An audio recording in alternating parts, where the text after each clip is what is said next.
You are on hour 92 without sleep, and your hands have started doing something you don't remember telling them to do.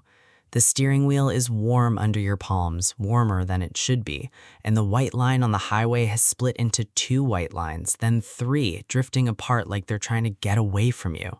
Your eyelids weigh more than they have any right to weigh. Somewhere behind your sternum, a voice that sounds like your own is counting mile markers you already passed. The radio is playing something you don't recognize, though it's the same station you've had on since Tuesday. It is now Friday. You blink, a normal blink, a human blink, the kind you've done 10,000 times without thinking about it. And when your eyes open again, the world has changed exit numbers. 4 seconds are simply gone. Not blurry, not dreamlike, gone. The way a word disappears when you stare at it too long. The car is drifting into the emergency lane and the rumble strips are screaming up through the frame and into your teeth. And for one full second, you have absolutely no idea where you are, who you are, or why your hands are shaking. That's the last thing you remember clearly. Yep, that's me. You're probably wondering how I ended up here. Oh, hey there. Welcome, welcome. Sorry about the whole opening with a near-death experience thing. Force of habit, I do that. I've been dead for a while now, and when you've been dead for a while, you stop bothering with warm-ups. You just cut to the part where the tires leave the pavement. It's more honest that way. I should probably explain something before we go any further, because I can already feel you doing the math. You're sitting there thinking, okay, dead narrator, spooky framing device, sure, fine, I've seen this before. Some ghost is going to explain a topic to me like a substitute teacher who died in a freak chalkboard accident. Except this isn't that. I'm not narrating sleep deprivation because I found it interesting from a safe academic distance, the way you might narrate a documentary about deep-sea vents you'll never actually visit. I'm narrating it because it is, quite literally, the thing that killed me. Not the truck. The truck was just the final punctuation mark. The sentence had been building for a lot longer than that. And, full disclosure, the ending isn't even the part that scares me most in retrospect. It's everything that happened in the days before it, when I was still walking around, still talking, still technically a person, and no longer entirely present behind my own eyes. So consider me your tour guide through the exact neighborhood I used to live in. Rent's terrible there, wouldn't recommend it, but I know every street and I'm going to walk you down all of them because there's a genuinely good chance that some version of what happened to me is currently happening to somebody in your life. Your coworker running on 4 hours a night for 3 weeks straight, your cousin doing back-to-back hospital shifts, you at 11:40 on a Tuesday telling yourself one more episode won't hurt. It will, I promise you it will. Let's talk about it. Title card, Part 1, the first 24 hours, a house with the lights left on. Here's the thing nobody tells you about sleep deprivation. It doesn't arrive like a villain. It arrives like a mild inconvenience wearing a villain costume underneath. And by the time you notice the costume, it's already got its hands around your frontal lobe. So let's slow it down. Let's do this the way I like to do everything now that I have infinite free time. Hour by hour, symptom by symptom, like reading the ingredient label on a poison you already swallowed. Hour 0 to hour 16. This is just being a normal human on a normal day, and I want you to appreciate it because it's the last stretch of the ride where your brain is fully, boringly, gloriously online. Every neuron is doing its job like a Swiss train conductor. You are, for lack of a better phrase, a fully functioning adult. Hour 16 is where things get interesting, and by interesting I mean your brain quietly clocks out and leaves a very unqualified intern in charge. Studies on extended wakefulness, going back to classic sleep lab work from the 1960s through more recent NASA fatigue research, show that once you cross the 16-hour mark without sleep, your reaction time and decision-making already start to resemble someone who is legally drunk. Not tired, drunk. The same slurred judgment, poor impulse control, everything seems like a fine idea energy you'd expect from 4 beers, except nobody's carding you for it and no bartender around to cut you off. Hour 20 is when your body starts negotiating the terms of the contract without asking you. Cortisol, your stress hormone, the one that's supposed to spike for emergencies and then politely leave, starts running on a loop instead of a schedule. Your core body temperature, which usually dips at night to help you sleep, starts drifting out of its normal rhythm entirely, like a thermostat somebody unplugged and is now just guessing at. Your immune system, which frankly should be the least of your concerns right now, but bear with me, starts producing fewer of the specific proteins your body uses to fight off infection. You are, medically speaking, becoming a worse-maintained machine in real time. By hour 24, the point most people think of as an all-nighter, the thing college students wear like a badge of honor, you have officially matched the cognitive impairment of a blood alcohol content around 0.1%. That's over the legal driving limit in every US state. Nobody hands you a sobriety test for staying up all night studying, but if they did, you would not be passing it. Title card, Fast Fact Break 1. Numbers that should scare you more than they do. The National Highway Traffic Safety Administration has directly attributed tens of thousands of crashes a year in the United States to drowsy driving, and that's almost certainly an undercount because unlike a breathalyzer, there is no roadside test for hasn't slept since Wednesday. After 19 hours awake, your reaction time is measurably slower than someone who just downed 2 glasses of wine on an empty stomach. Microsleeps, the involuntary seconds-long naps I opened this whole thing with, can happen with your eyes open. You can be mid-sentence, mid-blink, mid-highway, and your brain will just decide it's bedtime without consulting you. Shift workers and truck drivers report microsleeps as one of the scariest experiences of their working life, specifically because there's no warning bell. It's not a slow fade, it's a light switch. Title card, Scenario Drop 1, Mile Marker 217. You're a long-haul driver. It's 2 in the morning on your 3rd night with barely any real sleep, the kind of broken, sitting-up, engine-running rest that doesn't count as rest at all. The road is a straight, flat, hypnotic nothing. No curves, no traffic, just white lines feeding into the windshield like thread into a needle. Your podcast ended 40 minutes ago and you didn't notice. The heater's on, it's warm, it's quiet. You are, without realizing it, in the single most dangerous environment a sleep-deprived brain can be placed in, because monotony doesn't just fail to keep you awake, it actively invites your brain to check out early. 4 seconds pass, you don't experience them. The truck drifts 11 feet to the right. You wake up, if wake up is even the right term for something that implies you were meaningfully asleep and not just gone, to the rumble strip under your tires, and your entire nervous system detonates with adrenaline that arrives about 3 seconds too late to actually help. That's not a hypothetical horror story. That's Tuesday night for an enormous number of commercial drivers, and it's a fair chunk of the highway crash statistics I just threw at you. Your brain, deprived of sleep long enough, will simply take it, without your permission, without a warning shot. It just goes. Title card, Myth 1. You can train yourself to need less sleep. True or false? False. Emphatically, scientifically, corpse of personal experience, false. There's a persistent belief, beloved by CEOs who brag about 4 hours a night like it's a personality trait, that the brain is trainable, that with enough practice you can simply need less sleep the way you might build up a tolerance to spicy food. Here's the reality. What actually happens is not adaptation, it's habituation to feeling impaired. Chronically sleep-deprived people consistently underestimate how bad they are cognitively because the subjective feeling of tiredness plateaus even as the actual cognitive deficits keep getting worse. Your brain doesn't learn to run on less fuel, it just stops sending you the check engine light. Researchers running controlled sleep restriction studies, limiting subjects to 6 hours a night for 2 weeks straight, found cognitive performance degraded to levels equivalent to a full 48 hours of total sleep deprivation, and the subjects consistently rated themselves as only mildly impaired. You will not know how bad you are at your job. That's the whole trick of it. That's the horror movie twist. The monster isn't hiding under the bed, it's wearing your face and running your Tuesday morning meetings. Which, speaking of horror movie twists, brings us to part 2, because hour 24 was just the opening act. Things get considerably weirder from here. Title card, Part 2. The brain is a security guard who stopped getting paid. Let's talk about what's actually happening mechanically, because I promised you the why, not just the what, and I intend to deliver. Mostly because when you've spent as much of your afterlife reading neuroscience papers as I have, you start to feel like you owe somebody an explanation. Picture your prefrontal cortex, the part of your brain responsible for judgment, impulse control, and basically every decision you'd defend in front of a judge, as a security guard at the front desk of a building. Under normal, well-rested conditions, this guard checks every visitor's badge, cross-references the list, makes sure nothing sketchy gets past the lobby. That's executive function. That's you being a reasonably responsible adult.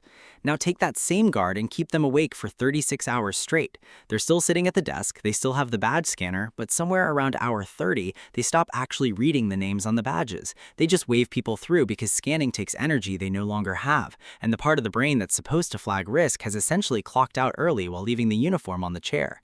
This is why severely sleep-deprived people make bafflingly bad decisions with total confidence. The part of the brain that would normally say, hey, maybe don't send that text, has left the building, or maybe don't merge into that lane, but nobody told the rest of you, so you proceed as if the guard's still there. You feel confident. You are not equipped to feel confident. That gap between how in control you feel and how in control you actually are is where the real damage happens. Meanwhile, your amygdala, the brain's alarm system, the part responsible for fear and emotional reactivity, starts operating with almost no oversight from that now absent security guard. Sleep deprivation studies using functional MRI have shown the amygdala becoming up to 60% more reactive to negative stimuli in sleep-deprived subjects, essentially turning your emotional responses into a smoke detector that goes off because someone made toast. You cry over a commercial, you snap at someone for chewing too loud. It's not that you've become a worse person overnight, it's that the part of your brain that used to talk your amygdala down from the ledge is currently face down on the desk, drooling slightly, off the clock. By hour 36, something else starts happening. Your brain begins entering brief, involuntary episodes of what researchers call local sleep, where specific clusters of neurons start firing in slow-wave patterns while you're still awake and functioning, or attempting to. Picture a building where half of the offices have already gone home for the night and turned off their lights, but the building itself is still technically open, lobby lit, elevator running, as if nothing's wrong. Parts of you go to sleep in shifts, the rest of you just keeps walking around unaware that entire floors have already checked out. By hour 48, hallucinations become a documented, common experience, not a rare side effect, but a near universal one at this point on the timeline. Shapes in your peripheral vision, shadows that move when nothing's there, objects that seem to breathe slightly or shift dimensions in a way your rested brain would never tolerate for a second. This isn't a fluke, it's your visual cortex running low on the neurochemical maintenance it needs to keep a stable image running, starting to freelance a little. And then there's day 4. Day 4 is the part of this topic you specifically asked about, and I want to be honest with you. Day 4 is where things stop being merely dangerous and start being genuinely strange. By 96 hours, most people are experiencing full-blown paranoia, disorganized thinking, and perceptual distortions severe enough that trained clinical observers have, in documented sleep deprivation research, mistaken the symptoms for acute psychosis. Time perception stops working correctly, minutes stretch like taffy or vanish entirely the way those 4 seconds vanished for me on that highway. Speech gets disorganized. Simple tasks, tying a shoe, following a recipe, holding a normal conversation, start requiring the kind of concentrated effort you'd normally reserve for something genuinely difficult, like assembling furniture with instructions translated badly from another language. Title card, Fast Fact Break 2. Day 4 data points. By 96 hours awake, working memory, your ability to hold and manipulate information for even a few seconds, degrades to the point where some subjects in sleep lab studies couldn't reliably repeat back a 7-digit number they'd just heard. Body temperature regulation becomes so disrupted that some sleep-deprived subjects report feeling simultaneously freezing and overheated, sometimes within the same minute. The immune suppression that started back on hour 20 has by now measurably reduced natural killer cell activity, leaving you more vulnerable to illness at exactly the moment you're least equipped to notice you're getting sick. Emotional regulation essentially collapses. Subjects have been recorded laughing uncontrollably one moment and sobbing the next, often at content that wouldn't register as remotely funny or sad under normal conditions. Speaking of things not registering correctly, let's do a scenario drop, because I think the number 96 hours deserves a face. Title card, Scenario Drop, 2, 11 days, 1 teenager, 0 sleep. In 1964, a 17-year-old named Randy Gardner decided for a high school science fair project to see how long he could stay awake. 11 days, 264 hours. No stimulants. This was a controlled, monitored experiment, with researchers watching his every move, because even back then, everyone involved understood this was flirting with something dangerous. By day 2, he couldn't focus his eyes properly. By day 3, he was moody, uncoordinated, forgetting things mid-sentence. By day 4, there's that number again, he was hallucinating, misidentifying a street sign as a person, convinced at one point that he was a famous football player. By day 9, his speech had slurred so badly that observers had trouble understanding him, and he was experiencing paranoid delusions. And yet, this is the part that should genuinely unsettle you, he survived it, seemingly recovered with a long stretch of sleep afterwards, and researchers spent decades pointing to his case as reassuring evidence that total sleep deprivation, while brutal, isn't necessarily lethal in isolated instances. What his case actually demonstrated, in hindsight, was how catastrophically the mind misfires, misidentifying people, losing basic motor coordination, spiraling into short-term psychosis, all while the body somehow still holds on. Spoiler, minds break faster than bodies do. Keep that in your back pocket. It's going to matter again later in a much less recoverable context. Mine, specifically. Title card, Myth 2. One all-nighter every now and then is basically harmless. True or false? False, and this one gets under my skin a little, if a dead guy can still have things get under his skin. The myth goes like this. Sure, chronic sleep deprivation is bad, but a single occasional all-nighter before an exam, a deadline, a flight, that's fine, that's recoverable. Your body just catches up later. Reality. A single night of total sleep deprivation measurably impairs glucose metabolism the next day, pushing your body toward a temporarily pre-diabetic state. One night, that's it. Studies on shift workers and one-off sleep deprivation events have also found spikes in inflammatory markers associated with cardiovascular strain after even a single extended wakefulness episode. Your body does not treat just this once as a harmless exception. It treats it as an emergency, floods itself with stress chemistry to compensate, and hands you the bill later in the form of inflammation, impaired glucose control, and a foggy, irritable version of yourself that you'll misattribute to just being tired, instead of, my body currently thinks it's under attack.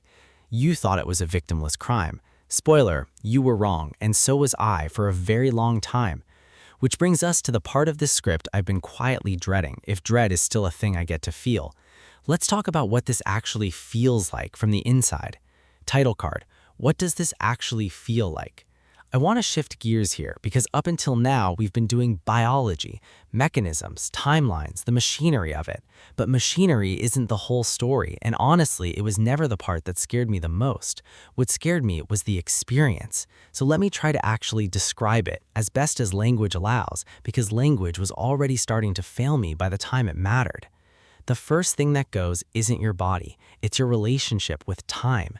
Minutes stop behaving like minutes. Sometimes they crawl. You'll stare at a clock and swear the second hand has stopped entirely, out of spite, personally, at you. Other times, entire chunks of experience simply aren't there when you go looking for them, the way a movie might skip a reel without telling you, and you're left piecing together what must have happened in the gap using context clues, the way you'd guess a plot point you missed while getting popcorn. Then there's the paranoia, and I want to be careful here because it doesn't feel like fear in the normal sense. Normal fear has an object. You're afraid of the dog, the deadline, the dark. This is different. This is a low, constant hum of wrongness with no address. You start reading threat into completely neutral things, a coworker's tone, a stranger's glance, the way a shadow falls across a doorway, because the part of your brain that's supposed to file those signals as meaningless has stopped filing anything correctly. Everything gets flagged as potentially dangerous, including, eventually, your own thoughts. The hallucinations, when they come, rarely announce themselves as hallucinations. That's the part people don't expect. You don't see a pink elephant and go, ah, yes, clearly imaginary. You see a shape in the corner of the room and your body responds to it as completely real, adrenaline and all, and only afterward, sometimes minutes afterward, does some quieter, more rational corner of your mind whisper that maybe that wasn't actually there. And that whisper gets quieter every hour. Eventually, it stops whispering entirely and you just believe what you see, full stop, the way you believe the floor is solid. There's also a specific, almost indescribable sensation of dissociation, of watching yourself from slightly outside your own body, like you're a passenger in a vehicle someone else is now driving badly, and you can see the mistakes happening but can't quite get your hands back on the wheel in time. I've talked to people since, and yes, I do still talk to people, it's complicated, we'll get to that, who describe this same feeling independently and almost identical language across totally different circumstances. There's something universal about how the mind fractures under this specific kind of stress. It doesn't invent new ways to break, it breaks the same way over and over in everyone. And underneath it all, quietly, the whole time, is grief. Not for anything specific yet, just a low, ambient grief, the emotional equivalent of a smoke alarm with a dying battery chirping every few minutes for no clear reason, impossible to locate, impossible to make stop. By the time real danger arrives, most people in this state don't experience the sharp, clarifying fear you'd expect. They experience something closer to exhausted acceptance, not peace, just running out of the specific kind of energy required to be afraid properly. That, more than anything, is the part that should worry you, not the hallucinations, the quiet. I promised you this would be the heaviest section, and I meant it. So let's climb back up out of it because there's a myth waiting for us, and myths, mercifully, are easier to be funny about. Title card, Myth 3. Caffeine basically cancels out sleep deprivation. True or false? False. And I say this as someone who, in life, treated coffee as a personality trait and a coping mechanism in roughly equal measure. Caffeine works by blocking adenosine receptors, adenosine being the chemical that builds up in your brain throughout the day and makes you feel sleepy, essentially your brain's own closing time bell. Caffeine doesn't get rid of that adenosine, it just puts cotton in your brain's ears so it can't hear the bell ringing. The adenosine keeps piling up in the background the entire time, and when the caffeine eventually wears off, it hits you all at once. That's the crash, that's the wall, that's you face down on your desk at 4 p.m. wondering what happened to your will to live. Worse, chronic caffeine use in sleep-deprived people has been shown to mask the subjective feeling of impairment without actually restoring the cognitive function underneath it, meaning you feel more alert while performing exactly as poorly as you would without the coffee. You're not fixing the problem. You're unplugging the smoke detector while the kitchen's still on fire and then complimenting yourself on how quiet the house got. Okay, deep breath if I still had lungs that needed one. This is the part where I explain how a topic about staying awake too long connects to a guy who's currently dead and talking to you from wherever this is. Title card, Part 3, The Thing That Actually Killed Me. Here's the twist, and it's not the twist you're expecting. The truck wasn't really the cause. The truck was the conclusion of a much longer, much stranger sentence. One that started with something most people have never heard of, a condition called Fatal Familial Insomnia. It's real. It's documented in medical literature. It's caused by a mutation in the prion protein gene, the same broad family of prion diseases that includes things like Creutzfeldt-Jakob disease. And it is exactly as bleak as the name suggests, a genetic condition passed down through certain families in which a person's ability to sleep gradually, permanently deteriorates over months until they simply can't do it anymore. Not can't sleep well, can't sleep at all, ever again. It's staggeringly rare, documented in only a small number of families worldwide, first clearly characterized in the medical literature in the 1980s after an Italian family's case brought it to wider attention. But rare doesn't mean fictional, and it very much did not feel fictional from the inside. It starts subtly, trouble falling asleep, then trouble staying asleep, then eventually actual insomnia in the clinical capital letter sense, a total and progressive inability to enter deep restorative sleep at all, while the rest of the disease quietly dismantles the part of the brain responsible for regulating it in the first place. Panic attacks, rapid, uncontrolled weight loss, dementia-like cognitive decline, and through all of it, exhaustion so complete that tired stops being an adequate word for the inside of a furnace. I want to be careful here because I'm not trying to scare you into thinking this could happen to you specifically. It's genetic, it's exceptionally rare, and unless it runs in your family, it almost certainly isn't your Tuesday night problem. But I bring it up because it's the clearest, starkest possible proof of a single idea. Sleep isn't optional maintenance. It's not a lifestyle choice you can opt out of if you're disciplined enough, like the way people talk about skipping dessert. It is a biological non-negotiable on the same list as oxygen and water, and the human body has exactly one setting for permanently deprived of it, and that setting is death. My case took months. The final stretch, the part with the truck, was really just the last few hours of a story that had been ending for a long time before that. I'd like to tell you I saw it coming clearly enough to stop it. I didn't. The disease itself steals your ability to recognize how impaired you've become, which is, I'll admit, a nastily elegant piece of design on nature's part. Diabolical, even. I'd tip my hat if I still had the fine motor control for it. Title card: Reality check and statistics. This isn't hypothetical. Let's ground all of this because it's easy to hear hallucinations and brain damage and file the whole thing under horror movie exaggeration. It isn't. Here's the receipts.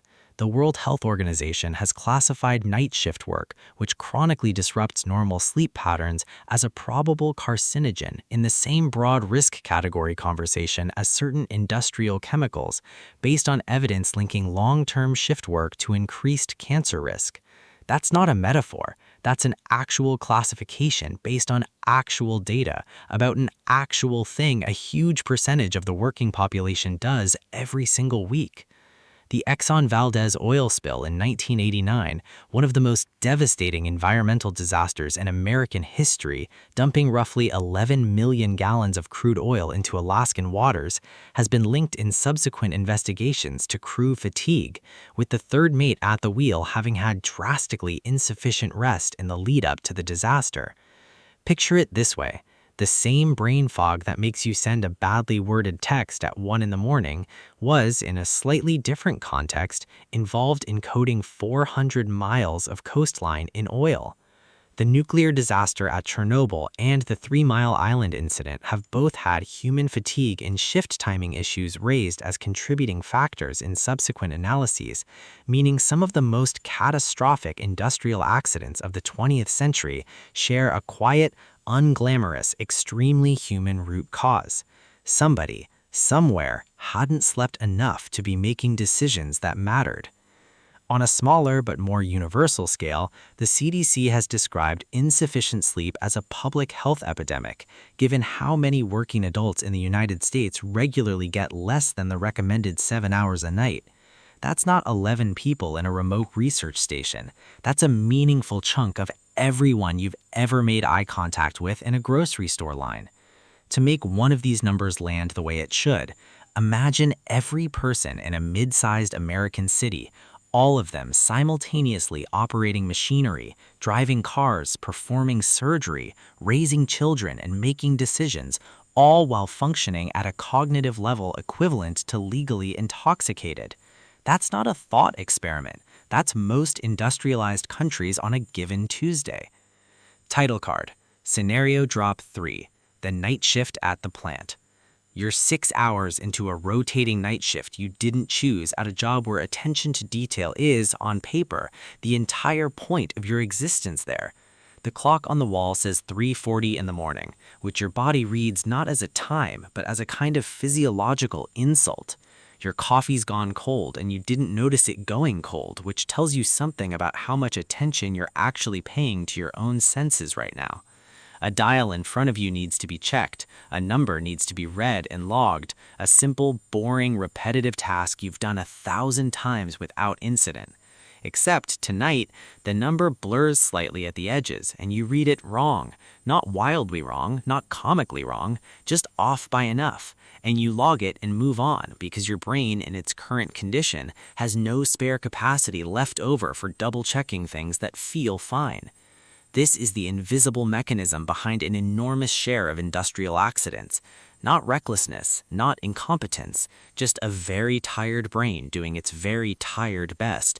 And its very tired best occasionally isn't good enough to keep a plant, a highway, or a patient safe. Title card: Myth 4. You'll always know when you're too impaired to function. True or false? Devastatingly false. And this might be the most dangerous myth of the entire list, because it's the one that convinces people they don't need to plan around any of this. The research is consistent and frankly a little humbling. Sleep-deprived people are reliably, measurably bad at judging their own level of impairment. In controlled studies, subjects restricted to 6 hours of sleep a night for 2 weeks straight rated their own alertness as only mildly affected, while their actual performance on cognitive tests had degraded to levels comparable to total sleep deprivation. Your internal check engine light and your actual engine condition are not reliably connected once you're sufficiently sleep deprived. You feel like you're fine. That feeling is not trustworthy data. It's the exact same confidence I had 4 days in, right before the truck. Title card, Fast Fact Break 3, just before the reframe. The human brain, well rested, uses roughly 20% of your body's total energy, despite being a small fraction of its total mass, meaning sleep isn't downtime for a minor system, it's essential maintenance for the single most expensive organ you own. During deep sleep, your brain activates something called the glymphatic system, a kind of internal janitorial crew that flushes out metabolic waste products, including proteins associated with neurodegenerative disease, meaning every night of good sleep is quite literally your brain taking out the trash. Sleep deprivation has been shown to reduce the brain's ability to clear these waste proteins efficiently, which is part of why chronic poor sleep is increasingly studied as a risk factor in long-term cognitive decline. A single night of recovery sleep can restore a meaningful amount of cognitive function after acute deprivation, meaning the story you're about to hear isn't just doom. There's a door out of most of this, right up until there very much isn't. Title card, Part 4, The Miracle Nobody Thanks. Here's where I want to pull the camera back, because I don't want you walking away from this thinking of sleep as a ticking bomb sitting in your chest. I want you thinking of it as something closer to a miracle you've been sleeping through your entire life, which honestly is the whole point. Consider what actually happens during a completely normal, unremarkable 8 hours of sleep. Your brain cycles through multiple architecturally distinct stages, each doing a specific job. One stage consolidating memories, moving information from short-term storage into long-term structure, essentially filing your day away into a permanent record. Another stage running that glymphatic cleaning crew we just mentioned, physically flushing waste out of neural tissue. Another stage regulating hormones tied to appetite, stress, and immune function.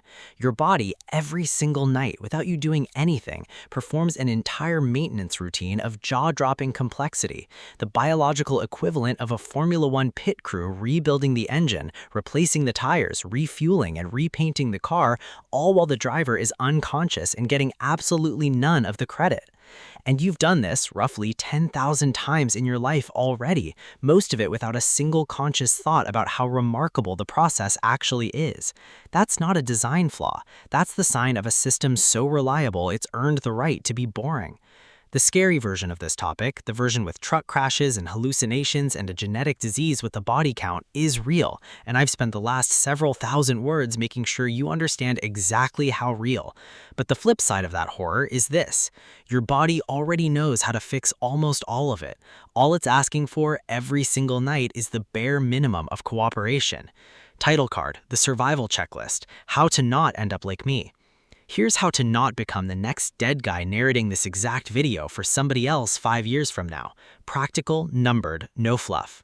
1. Protect 7 to 9 hours as a fixed appointment, not a flexible leftover. Treat it with the same non-negotiable status you'd give a meeting with your boss, because biologically it is one.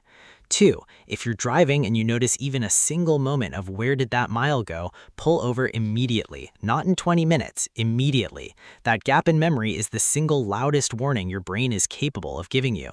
3. Stop trusting your own self-assessment past the 20-hour mark. Hand decisions off to a rested person or a rule or a checklist, anything other than your own in-the-moment judgment. 4. Treat caffeine as a delay tactic, not a cure. It's masking the bell, not silencing the alarm. The debt is still accumulating whether you can hear it or not. 5. If a job or lifestyle regularly demands rotating night shifts, look into strategies specifically designed for shift workers. Consistent light exposure timing, strategic short naps, and sleep scheduling protocols exist, and they measurably help. 6. Watch for the specific early warning signs in yourself or people you love: unexplained irritability, uncharacteristic paranoia, or a persistent low-grade feeling of unreality. These aren't just being tired, they're your brain's security guard clocking out early. 7. If insomnia in your family has an unusual, progressive, treatment-resistant quality to it, talk to a doctor about it directly and specifically. It's an exceptionally rare picture, but rare isn't the same as impossible. 8. Normalize actually admitting when you're running on empty, out loud, to the people around you, instead of quietly performing competence you no longer have. My biggest single mistake wasn't the sleep deprivation itself. It was pretending right up until the very end that I was fine. Title card, The Reframe. So here's where I land. 4 days short of a full week without sleep. Several years past the point where any of this could still hurt me personally. Sleep deprivation is genuinely dangerous. I'm not walking any of that back. I lived it, or more accurately, I died from a version of it. But the fear isn't really the point of this video, and I don't want it to be the thing you carry out the door with you. The actual point is this. Your body performs an act of extraordinary quiet engineering every single night, rebuilding your mind from the inside out, filing away your memories, flushing out your waste, resetting your emotional thermostat, all so that you can wake up and have an ordinary, forgettable Tuesday, the kind of day where nothing dramatic happens, where you make your coffee and go to work and come home and complain about traffic, blissfully unaware of the staggering biological machinery that made that boring little day even possible. That ordinariness isn't nothing. It's the entire prize. It's what all that nightly maintenance is actually buying you. So respect the machine. Give it its 7 to 9 hours. Let it do its unglamorous, essential, thankless work so you get to keep having boring, ordinary, wonderfully uneventful days for a very long time. I didn't get to keep mine. I'd like you to keep yours. If you want more videos like this, subscribe.